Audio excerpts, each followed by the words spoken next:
ওদিকে তো ঘুগনিটা হচ্ছে আর ভাতও বসিয়ে দিয়েছি। আর দুপুরে ভাবছি আজকে বিনস পোস্ত করব। তোমরা কি কেউ বিনস পোস্ত খেয়েছো? খেলে আমাকে অবশ্যই কমেন্ট করো। এই বিনস পোস্তটা করতে করতে কিছু কথা তোমাদের সাথে শেয়ার করি। কানাডায় আমরা যখন প্রথম আসার পর সব কিছুই যেন নতুন লাগছিল। দেশটা সুন্দর, মানুষ ভালো, কিন্তু থাকার জায়গার চিন্তা মাথার উপরেই ছিল। আমরা প্রথমে এসে হোটেলেই উঠেছিলাম, আর হোটেলটা তোমার দাদার অফিস থেকেই আমাদের অ্যারেঞ্জ করে দিয়েছিল। এই হোটেলে থেকেই কিন্তু আস্তে আস্তে রুম খোঁজা শুরু হয়েছিল।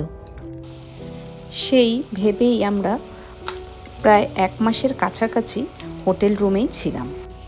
হোটেলের রুম, ছোট্ট কিচেন আর প্রতিদিন নতুন জিনিস শিখে নেওয়া ছিল এক অন্যরকম অভিজ্ঞতা। ভোরে উঠে জানালার বাইরে বরফ দেখা, রাতে কফি বানিয়ে শান্তিতে বসে থাকা, সেই মুহূর্তগুলো আজও মনে পড়লে বেশ ভালো লাগে। কিন্তু দিনের শেষে নিজের তো একটা ঘর দরকার, যেখানে দরজা বন্ধ করলেই মনে হবে এটাই তো আমার জায়গা। তার কিছুদিন পর থেকেই শুরু হলো রুম খোঁজার আসল যাত্রা।